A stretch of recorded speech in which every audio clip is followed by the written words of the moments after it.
When you have great coaches, then after you have great coaches, you get great players. You have a great organization, and you tell them one thing: just win, baby.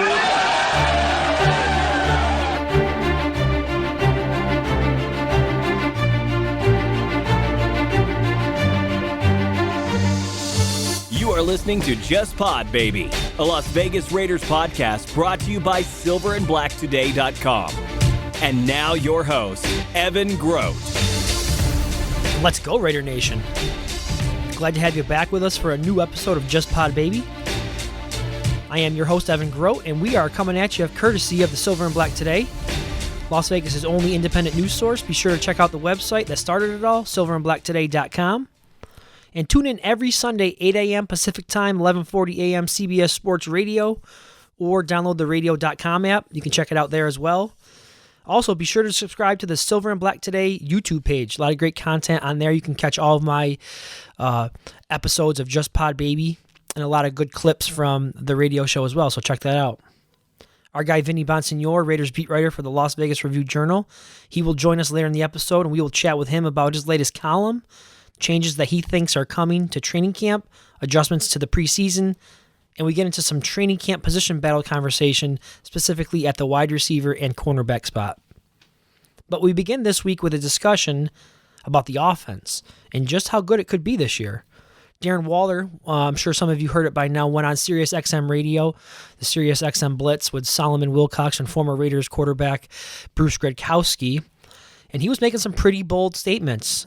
He is very confident in what he feels this offense can do. And those of you who have not heard it, I have some audio from that, so sit back and take a listen.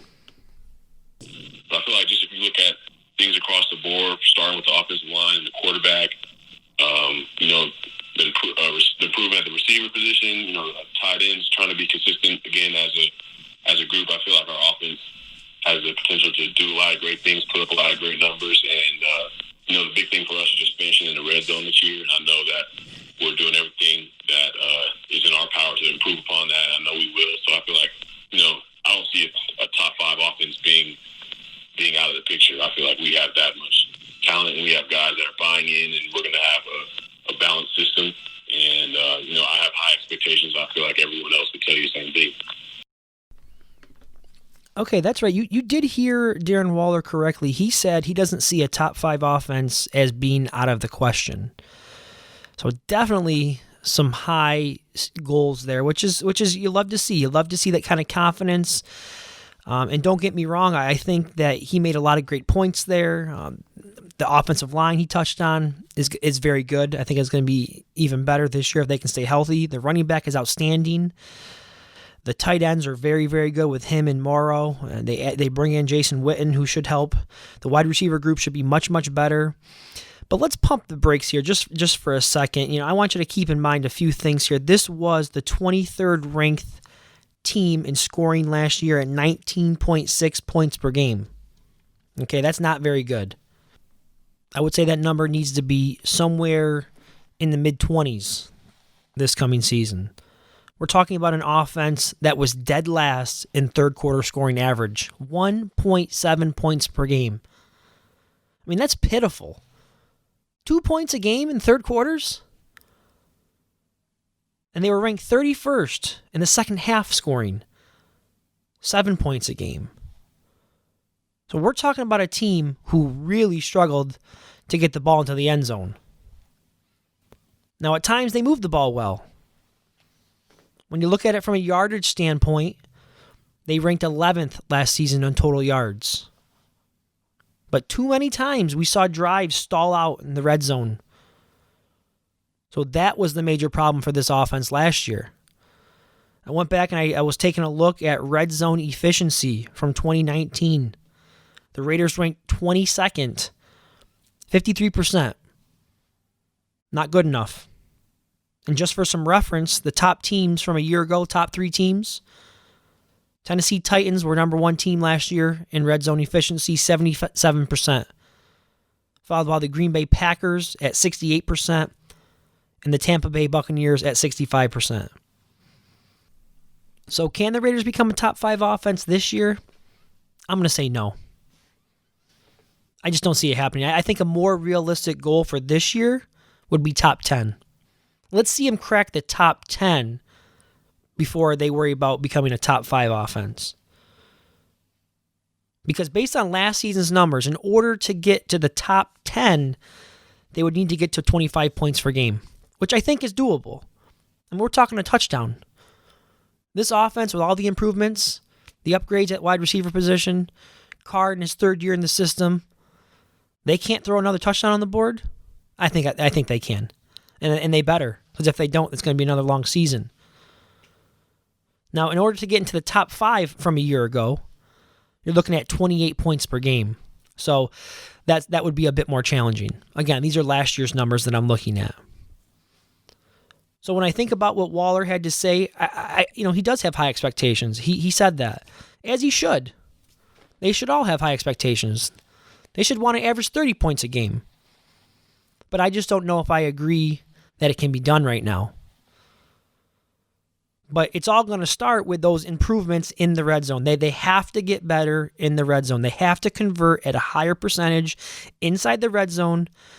And if they can do that, then I think they have a very good chance to crack the top 10 in scoring this year offense. Okay, I also wanted to get some other news and notes from the week real quick. I wanted to touch on the decision the NFL has made to move the Pro Bowl to Las Vegas. So Las Vegas, the Raiders will host the Pro Bowl in 2021.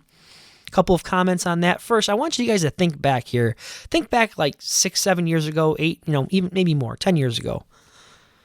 And I want you to think about how far Las Vegas has come as far as the NFL and the way the NFL feels about Vegas. Did you ever imagine that in 2020 you'd see an NFL team moving into their new stadium in Las Vegas?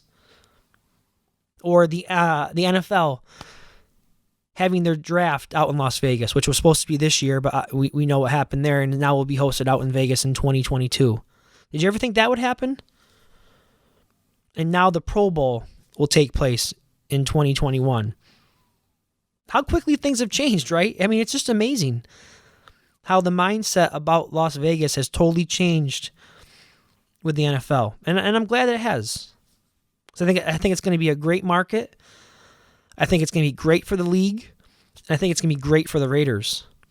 And anyone who thought the NFL in Las Vegas was not going to work, I beg to differ. I think it's going to do just fine in Las Vegas. I think it's going to be a very good market. And I think the next thing you're going to see here soon will be a Super Bowl in Las Vegas. So don't be surprised when that happens as well. It's going to be a real big 3-year stretch here for Las Vegas with the Raiders moving in this year, the Pro Bowl, and the draft, as the league really looks to showcase this new market and really get it out there to the world. Now, the last thing that I want to get to real quick, and this isn't necessarily Raiders news, but it is about Jets safety Jamal Adams, who is now demanding a trade. And, of course, anytime you hear about a star who is looking to be traded, Raider Nation immediately wants to get involved, which is fine. I get it. Now, I'm seeing the question all over Twitter, should the Raiders trade for Jamal Adams? So I figured it would be worth a discussion here on the podcast. In my opinion, this is what I think. I would say the Raiders at least need to kick tires on it. And here's why.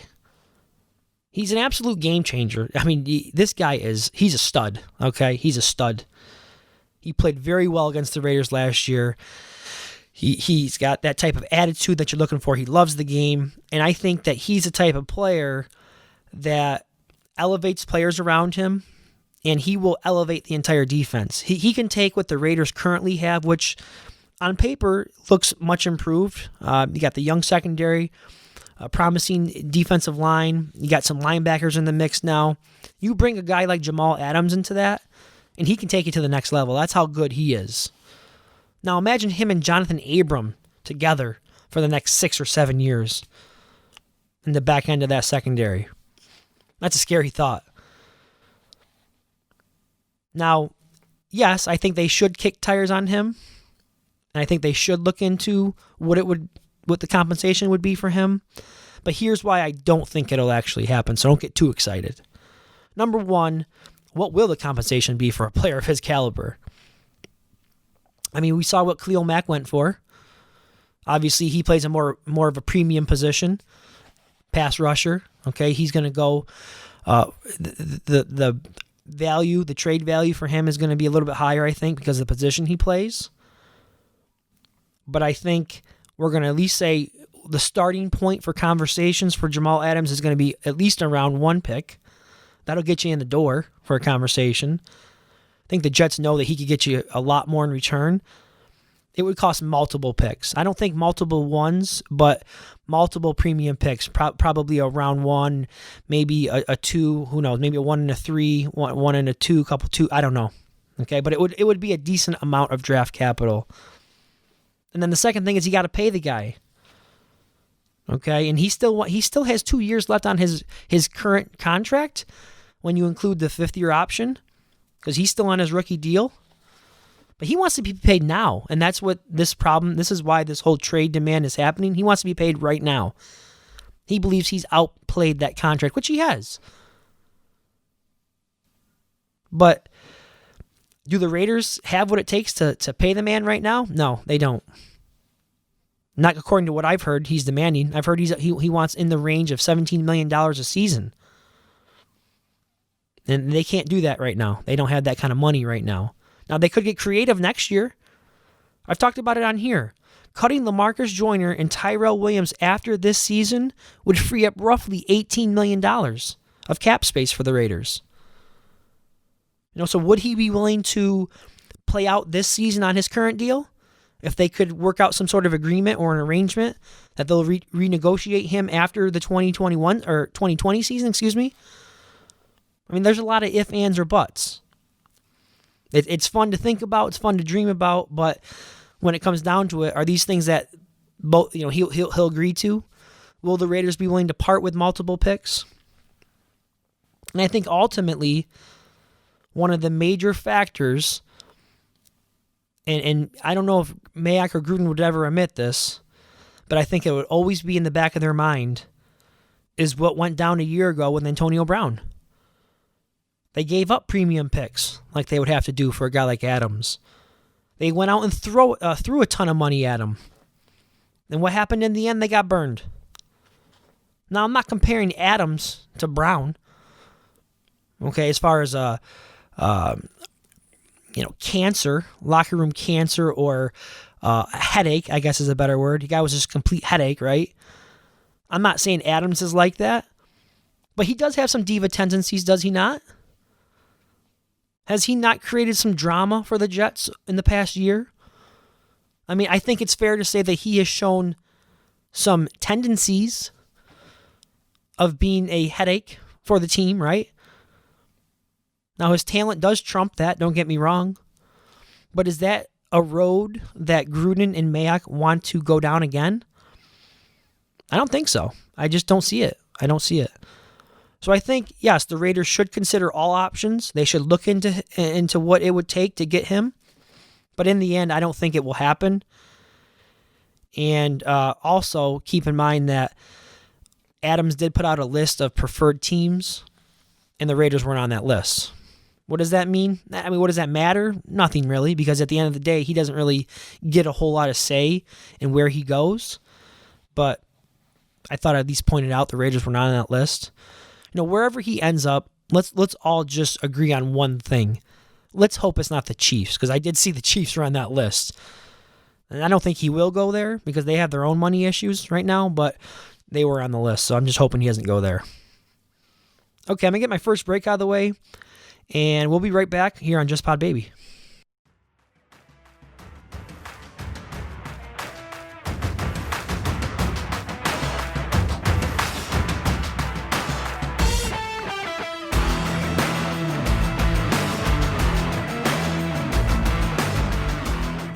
And welcome back to Just Pod Baby with your host, Evan Groat. Segment number 2 on the way.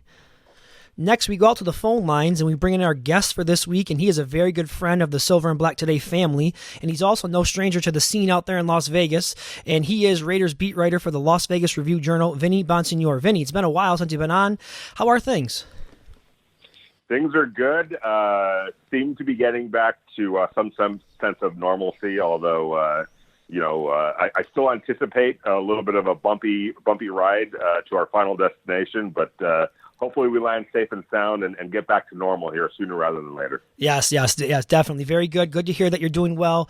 Let's get right into this. There's been a lot being made recently of these unofficial player-driven workouts that have been going out there at a public park in Las Vegas. The videos and pictures are all over Twitter. The workouts are also growing in size as far as numbers of people attending. The last we heard, there's up to 30, 35 guys out there getting some work in. What is your biggest takeaway from these workouts? Are fans getting a little overly excited, making a lot out of nothing? There's not a lot of talk about right now as far as sports are concerned. Do you think that there's something special in the makings here? Well, I don't think it can hurt. That's for sure. And my takeaway primarily is, I think it's a good sign that the players are taking it upon themselves not to let, this weird offseason go by without them at least trying to do something about getting on a field and working out together, and to the extent that they can, building some chemistry and developing some timing and just getting on the same page. And will it mean anything in terms of wins and losses? It's hard to quantify that, but I certainly don't think it can hurt. And I really think that in the bigger picture of things, the fact that these guys are connected, the fact that these guys are being proactive, that there's accountability, some peer pressure going on, and buy-in as well. Guys are really been eager to be a part of this. I think all of that bodes well for what the Raiders are trying to build. It may not reveal itself in wins or losses, but in terms of the culture that Mike Mayock and John Gruden are trying to build, this is exactly what the type of stuff that they're looking for.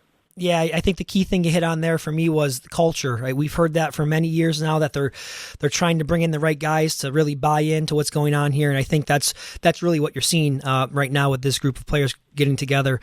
Now, you mentioned a weird offseason, and we know that OTAs and mini camps were canceled. So how crucial are these workouts, especially for the rookies and the players who are new to the team, who came over through free agency? Who benefits the most from these workouts? I think, offensively, I think, it's interesting because I think that offensively, given how many new faces there are going to be on defense, you're talking about an overhauled linebacker crew, a new starting defensive lineman, young defensive ends, a new starting cornerback, a new starting safety. I think it's going to be a process for the defense to really catch up once the season starts, once training camp starts. And I think the offense, as a result, is going to have to, outscore teams. I mean, obviously you have to outscore anyone to win, but I think you're going to really have to go into games, the Raiders, thinking that, hey, the defense may be a little bit behind the curve right now because of this offseason. We really need to hold up our end of the bargain and go score 25, 30 points a game to maybe, put us in a better position to win, especially early on, to give the defense some time to catch up. So, who it's benefiting to me are some of these new weapons that Derek Carr has around him. Derek Carr himself, he's trying to get on the same page, with a new tight end, and Jason Witten, and continuing the chemistry with, Darren Waller and Hunter Renfrow, and at the various times that a Henry Ruggs can be out there, and a Lynn Bowden Jr. can be out there, and a Brian Edwards can be out there. Any little bit that they can, of time that they can get together working out, I think is a big thing. And I go back to 2016 when the Rams made the coaching change to Sean McVay, and Robert Woods was in town, and Jared Goff was in town. Guys stayed around in California, and I think that you're going to start seeing a lot of that too here in Las Vegas. The weather's usually pretty good. It's really cost-effective living here. I think a lot of guys are going to stay here during the offseason, so you're probably going to see more of this, and that's what the Rams did in 2016, and they turned it around pretty quickly that year from 2017, I should say, going from 2016 to 2017 after getting a lot of impromptu workouts done, throwing sessions done between those local guys. I think you could see some of that happening here with the Raiders, and especially with that offense. Las Vegas Raiders beat writer Vinny Bonsignore joins us on Just Pod Baby. Now, Vinny, I read your latest column that you did for the Las Vegas Review, and I want to discuss that with you. But first, just this week we heard that several players from the Houston Texans and the Dallas Cowboys tested positive for COVID, Ezekiel Elliott being one of those players. How much of a concern should it be for the Raider players who are clearly out there in large numbers, 30, 35 guys, seem to be in close quarters? I don't really see any masks in any of these pictures. I can't imagine it's easy to social distance yourself in a setting like they're in currently. What's your take on that? Well, the guys that I've talked to have said that to the extent that they can, they're really, really, really trying to adhere to all the stipulations and protocols and recommendations, that are currently in place. So, but that said, I mean, it's football, and you have positions to play, and you're out there in somewhat close quarters. So, I'm hoping that they're being as responsible as possible. It's always been stressed to me. That they are, but we're dealing with so much unknown right now, and the Dallas Cowboys and Texans are a prime example. I don't know, the teams aren't at liberty to say as far as any kind of testing that's being done, or if guys are testing negative or positive for that matter. So we're dealing with a lot of unknown, but I think once the season comes around and guys are being tested continually, it's going to be really interesting and really fascinating to see what that looks like, what that process looks like, and what the results are going to look like. All right, let's jump into some training camp talk now. The Raiders are one of the many teams that are scheduled to begin camp on July 28th. And as I said, I was reading through your latest piece with the Review Journal. We are now about 5.5 weeks out from the beginning of training camp, and there's no doubt the NFL still has a lot of things that they need to figure out in that time frame about how to keep player safety, how to conduct this training camp so that the season can begin without any interruptions or things of that nature. What are some of those scenarios that you are hearing the league is considering?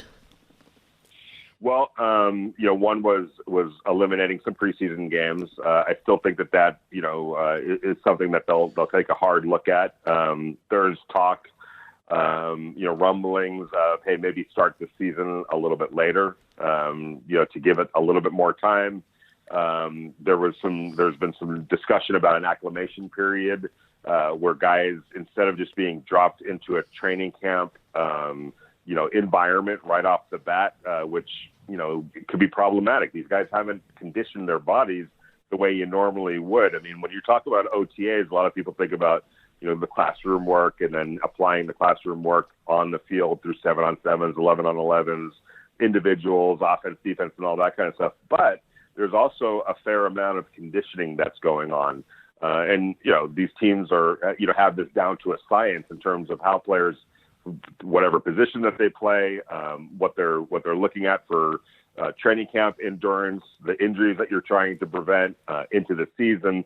All of that is being put into play during the off season. You're building bodies for what they're going to face later on in the summer and fall throughout the spring. And none of that has been available in terms of a supervised atmosphere for players. So imagine just dropping guys into a first day of training camp without that preparation. That could be, like I said, a problem. So how do you deal with that? How do you, maybe take a week or two to really condition guys without putting them into a straight out football training camp environment. So I think you're probably going to, whatever they do, I think you're going to see some type of acclimation period, for teams. Now, if they delay the season or if they condense the preseason, I think you'll be able to see teams kind of organically build a runway to the season that takes into account what they didn't get in the off season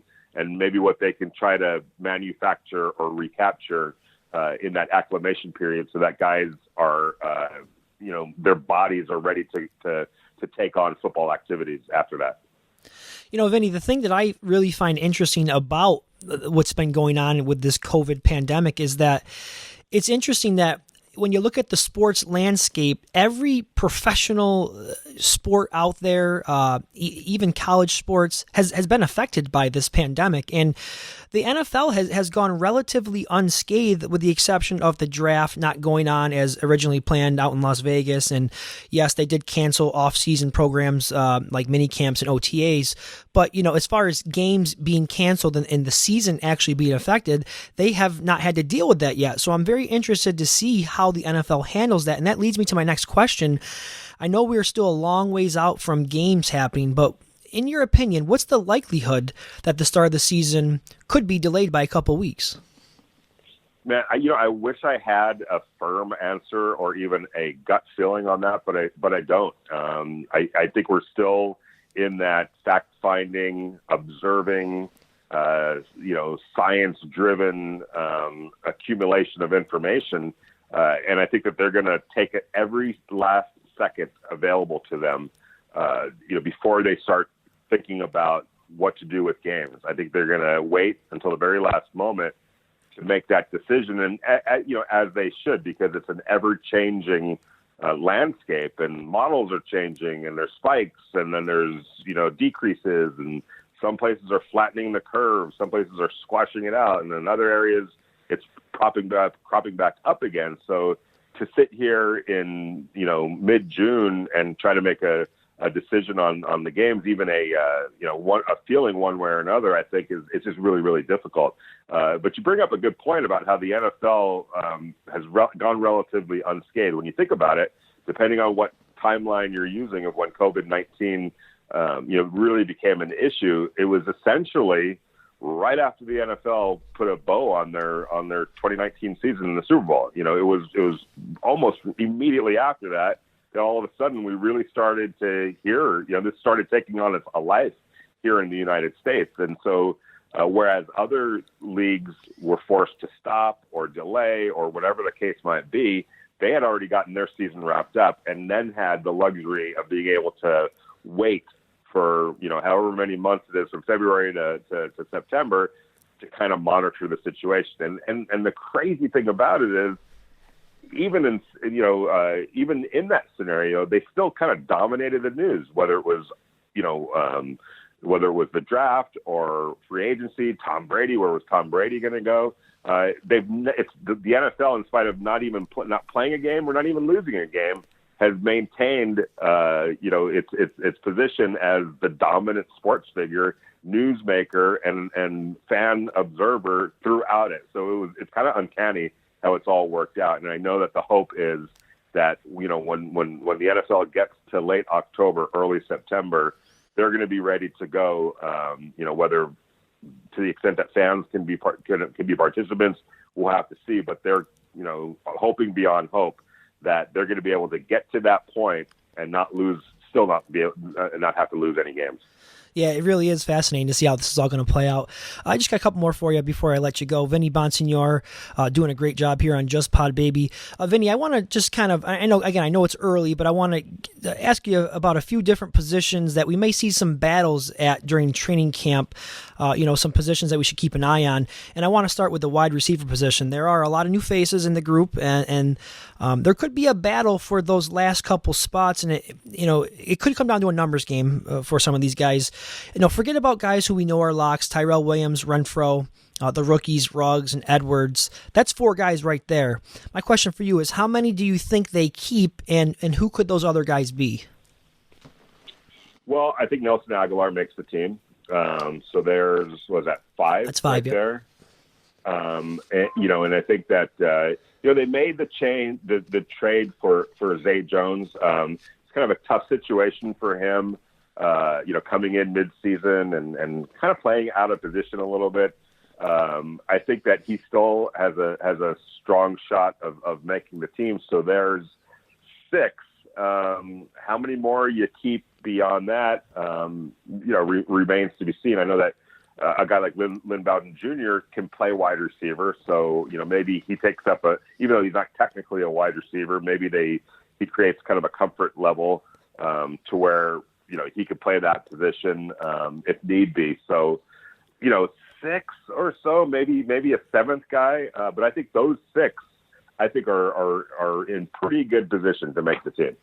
Yeah, I think I agree with you there. 6, and then you have Bowden, who you said could make the team as a running back, but could also be used as a wide receiver. The other position group that I'd like to ask you about is the cornerbacks, and there's plenty of young talent in the mix there. Again, you have your locks, Trayvon Mullen, Isaiah Johnson, Amukamara, Joyner, and then you give out your rookies, Arnett and Robertson. I believe that's 6 guys right there. Outside of those names, I don't think there's any guarantees, so I think 6 could be the number, but I looked at the roster right now, there's 10 cornerbacks listed. So again, I ask you, do you think they go with 6, or is anyone being left off my list that you think makes the team? I think Isaiah Johnson will make the team. I know that there's still really high hopes for Isaiah. He lost last year, his rookie year, to a couple of injuries. I've talked to him this offseason. He's just raring to go. And he's got all the necessary, athletic ability, size.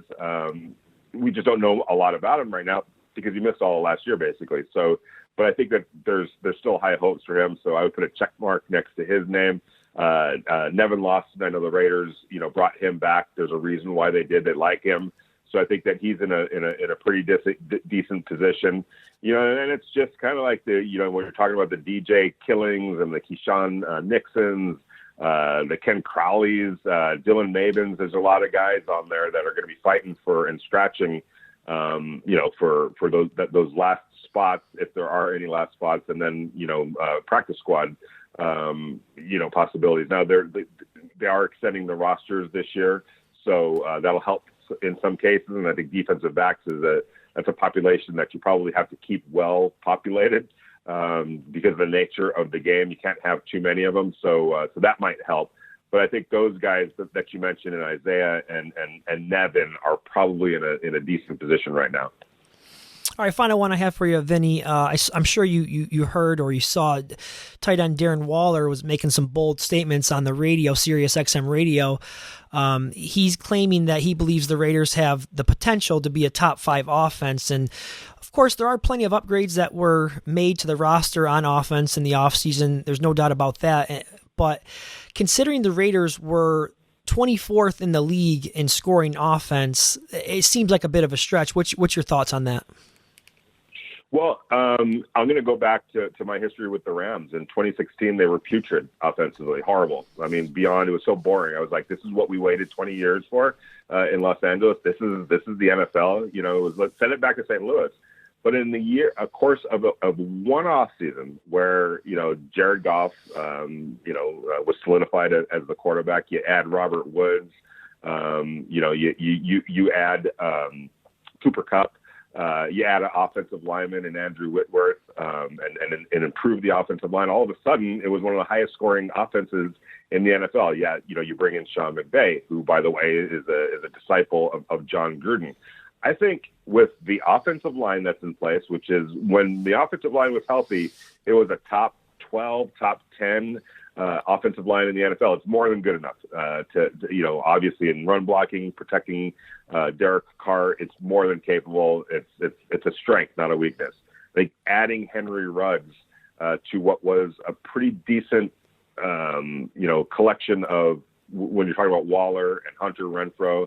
And if Tyrell Williams is healthy, that's a game changer for him. He was never healthy at all last year. But you add Henry Ruggs and you add Bowden and you add maybe a Brian Edwards, see what he's going to be able to be capable of, and obviously you have Josh Jacobs coming back and Bowden's going to help at that position. When you start looking at the personnel, just strictly personnel, there's no doubt that Waller is on the right track. This is a chance to be a really good offense. And, by some metrics, it was a pretty darn good offense last year. You look at some of the numbers that they put up, they just couldn't score.